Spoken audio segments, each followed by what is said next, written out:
మీ ఎలాంటి వ్యాపార ప్రకటనలకైనా వెంటనే మా ఛానల్ సంప్రదించండి. అందరికీ నమస్కారం. ఈరోజు మన స్టూడియోలో సుప్రసిద్ధ జ్యోతిష్య వాస్తు పండితులు బ్రహ్మశ్రీ డాక్టర్ నాయకంటి మల్లికార్జున శర్మ గారు ఉన్నారు. సెప్టెంబర్ మాసంలో కుంభరాశి వారి పరిస్థితి ఏ విధంగా ఉండబోతుందో గురుగారిని అడిగి తెలుసుకుందాం. నమస్కారం గురుగారు. నమస్కారం. సెప్టెంబర్ మాసం కుంభరాశి వారి పరిస్థితి ఏ విధంగా ఉండబోతుంది, ఎలాంటి జాగ్రత్తలు తీసుకోవాలి గురుగారు? తప్పకుండా. ఓం శ్రీ గురుభ్యో నమః. కుంభరాశి వాళ్ళకి సెప్టెంబర్ మాసంలో గ్రహస్థితిని మనం పరిశీలన చేసినట్లయితే ముందుగా గ్రహాలు ఏ ఏ స్థానాల్లో ఉన్నాయో తెలుసుకోవాలి. ఏ ఏ స్థానాల్లో తెలుసుకునే ముందు శని మీనరాశిలో వక్రస్థితిలో ఉండటం, అలానే గురువు మిథున రాశిలో సంచారం చేయటం, రాహు కుంభరాశిలోను, కుజుడు ప్రథమార్థంలో కన్యా తులారాశిలో సంచారం చేయటం, రవి బుధులు ప్రథమార్థంలో సింహరాశిలోను కన్యారాశిలోను సంచారం చేయటం, దాని తర్వాత శుక్రుడు కూడా కర్కాటక సింహరాశిలో సంచారం చేస్తూ ఉంటారు. అయితే కుంభరాశి వాళ్ళకి ఓవరాల్గా వాళ్ళ నక్షత్రంలోనే గ్రహణం ఏర్పడుతుంది. కొద్దిగా జాగ్రత్త ఉండాలి. దేని గురించి? ఆరోగ్యపరంగా వివాదాలు రాకుండా చూసుకోవాలి. అంటే ఆర్థిక సమస్యలు రావు, ఆరోగ్యపరంగా కుటుంబపరంగా ఇబ్బందులు రాకుండా చూసుకోవాలి. అయితే వీళ్ళకి ముఖ్యంగా లాభాధిపతి ద్వితీయాధిపతి అయిన గురువు పంచమ స్థానంలో ఉండటం వల్ల, సంతానభావ స్థానంలో ఉండటం వల్ల, అంటే గురువు మిథున రాశిలో సంచారం చేస్తున్నాడు కదా, ఆర్థిక పరంగా ఇబ్బందులు ఉండవు, ఆర్థిక పరంగా అనుకూలంగా ఉంటుంది. ప్రతి విషయంలో కూడా విజయం సాధించే అవకాశాలు ఉంటాయి. అలానే సంతానపరంగా ఇబ్బందులు ఉండవు. సంతానం లేని వారికి కూడా సంతానం కలిగే సూచనలు ఉంటాయి. విద్యార్థులకు కూడా మంచిగా ఉత్తీర్ణం సాధించే అవకాశాలు ఎక్కువ ఉంటాయి. అనుకూలమైన కాలం. ఇవన్నీ కూడా గోచారీత్యా చెప్పబడే ఫలితాలే కానీ జన్మజాతకాన్ని అనుసరించి చెప్పబడే ఫలితాలు అనేవి కావు. అయితే పంచమంలో గురువు గృహయోగాన్ని ఇస్తాడు. అలానే గృహయోగంతో పాటు సంతానాన్ని ఇస్తాడు. ఆర్థిక సమస్యలను గట్టెక్కించే అవకాశం, బ్యాంక్ లోన్స్ వచ్చే అవకాశాలు బాగా ఎక్కువగా ఉంటాయి. ఇవే కాకుండా కొన్ని విషయాలకు మనం ముందుకు వెళితే, రాస్యాధిపతి ఏదైతే శని ద్వితీయ స్థానంలో నుండి వక్రస్థితిలో ఉండటం వల్ల ఆరోగ్యపరంగా నేను చెప్పినట్టుగా ఆరోగ్యపరంగా ఇబ్బందులు రాకుండా చూసుకోవాలి. ఆరోగ్యపరంగా అనుకూలత అనేది చాలా ఇంపార్టెంట్. ఆరోగ్యాన్ని స్పష్టంగా తీసుకోవాలి. హెల్త్ ఈజ్ వెల్త్ అన్నారు, హెల్త్ ఈజ్ గ్రేట్ లక్ అన్నారు. జాగ్రత్త పడాలి. దాని తర్వాత శుక్రగ్రహం, చతుర్థాధిపతి అయిన శుక్రుడు షష్టమ స్థానంలో ఉండటం వల్ల కొద్దిగా వివాహ ప్రయత్నాలు సఫలీకృతం కావటం, వాహనాల్లో మార్పులు, వాహనాల్లో ఒక వాహనం నుంచి అమ్మేసి ఇంకో వాహనాలు కొనటం, లగ్జరీగా బతికే అవకాశాలకి ఎక్కువగా డబ్బు సంపాదించాలన్న ఆలోచన ప్రణాళికంగా చేసుకుంటారు. సో శుక్రగ్రహం బాగున్నట్టు. దాని తర్వాత అష్టమ స్థానంలో కేతు యొక్క ప్రభావం.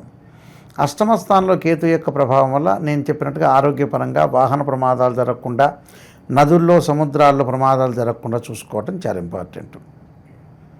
దాని తర్వాత ముఖ్యంగా 8వ స్థానంలో కుజుడు.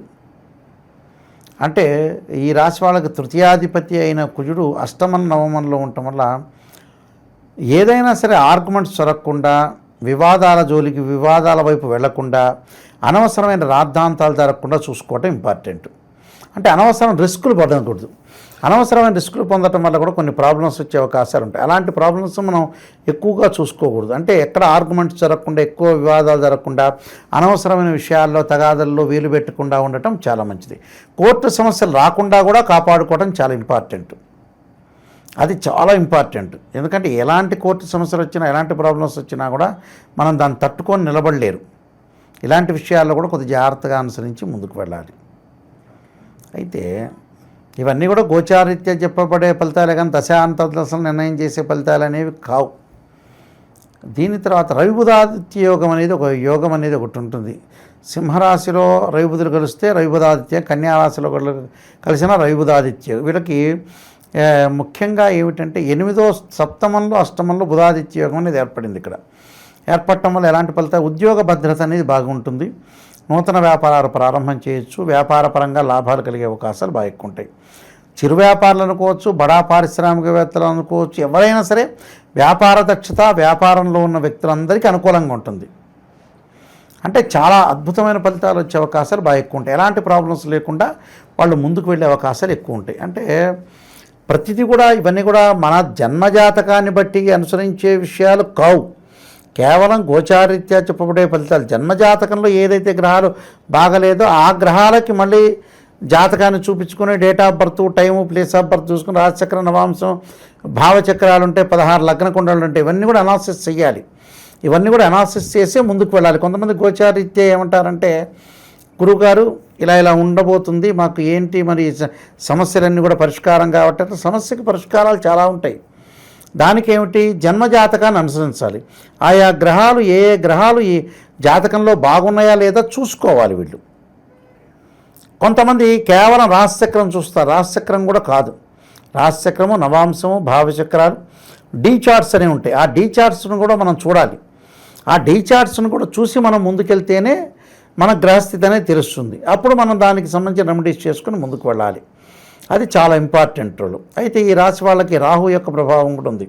ఆరోగ్యపరంగా ఇబ్బందులు కలగకుండా చూసుకోవాలి. అంటే ఆరోగ్యమైన కొన్ని విషయాలు ఏంటంటే అనూహ్యంగా ఉంటాయి, తొందరగా ఫాస్ట్గా మూవ్ అవుతాయి. ఫాస్ట్గా మూవ్ అంటే అనూహ్యమైన సంఘటనలు జరిగే అవకాశాలు ఉంటాయి.